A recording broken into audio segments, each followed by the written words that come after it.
Kembali bersama Teh Iim pada saat ini. Alhamdulillah kita masih diberikan umur oleh Allah. Mudah-mudahan para pendengar juga semuanya ya pada saat ini sedang diberikan kesehatan, sehat lahir, terutama sehat batiniah kita. Amin ya Allah ya Rabbal Alamin ya. Karena kalau sehat batin kita, insya Allah seluruh waragat kita pun diberi kesehatan. Amin ya. Dan mudah-mudahan ya kita selalu mengharap kepada Allah rahmat, maghfirah, inayah Allah yang selalu menyertai kita di dalam segala situasi dan juga kondisi apapun yang saat ini sedang kita lalui ya. Amin ya. Dan mudah-mudahan kita semuanya kembali kepada Allah di dalam keadaan husnul khatimah, di dalam keadaan derajat yang paling tinggi. Moga Allah. Amin ya Allah. Baik, mungkin para jamaah al-azran rahimakumullah, untuk pembahasan kali ini mungkin Teteh masih di dalam season tanya jawab. Ada beberapa komen yang sudah masuk ya ke pihak Teteh. Untuk pertanyaan yang pertama ini pertanyaan yang jarang ditanya, yang kurang berhubungan dengan ibadah keseharian gitu ya. Biasanya kebanyakan yang bertanya tentang kaitan rumah tangga. Sekarang ada yang bertanya, ini kayaknya yang bertanya perempuan gitu ya. Karena yang ditanyakan itu adalah hukum tanam benang katanya ya. Baik.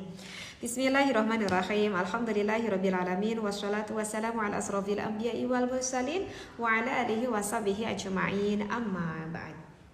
Baik, ini hukum tanam benang, takutnya salah kan ya. Teteh tuh sampai sengaja gitu ya, sengaja masuk ke TikTok sampai sengaja itu dibuka VT-nya tuh tanam benang tuh kayak gimana, seperti itu ya.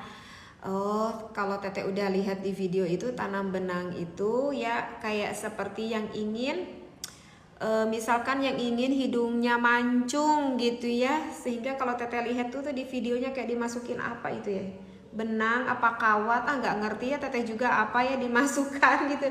Jadi ngedadak nih hidungnya yang dulu demes jadi mancung misalkan seperti itu ya.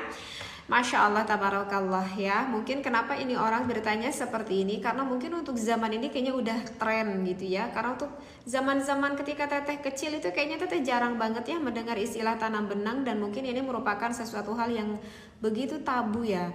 Tapi kalau Teteh sekarang udah lihat langsung gitu ya di video TikTok gitu ya, Masya Allah ternyata banyak banget yang melakukan tindakan operasi ini. Banyak sekali sih itu. Terus terang aja sebetulnya untuk pembahasan ini ya, karena kan ini yang tidak berkaitan dengan ibadah keseharian, dan Teteh pun kebetulan belum pernah gitu ya melihat akan langsung referensi di dalam kitabnya, sampai Teteh itu bertanya gitu ya sama suami sambil bertanya gitu kepada adik juga, ini bagaimana nih di dalam referensi kitab apa nih yang menerangkan akan hukum tanam benang tersebut. Ternyata dicari-cari itu ada di dalam kitab Al-Mufassal ya, di dalam kitab Al-Mufassal Syekh siapa sih? Siapa tuh Teteh lupa lagi, Syekh Abdul Karim ya, yang pengarangnya itu Syekh Abdul Karim. Bahkan ternyata dicari-cari itu sudah ada disepakati juga oleh Majelis Ulama Indonesia akan hukum tanam benang tersebut gitu ya. Jadi di dalam kitab itu di sana mengatakan referensinya qad tusabul mar'atu bisyai'in minat tashwihi biwajhiha. Nah, jadi kurang lebih referensinya seperti itu. Nah, ketika dilihat di dalam referensi kitabnya, itu ternyata tergantung bagaimana tujuan si orang pengguna tersebut, begitu kakak yang bertanya ya.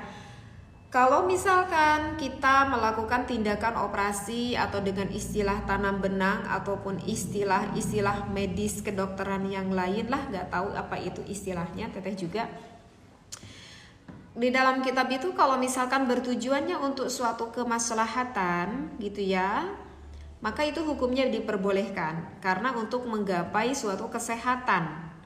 Misalkan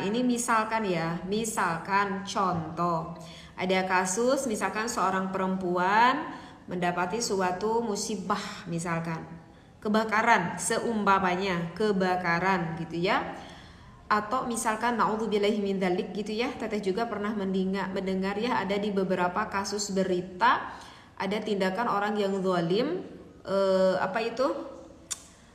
ya bertujuan jahat gitu menggunakan air keras, misalkan kena ke mukanya atau misalkan kena ke anggota tubuhnya. Itu kan bukan sesuatu hal yang diinginkan kan, hal itu terjadi kan.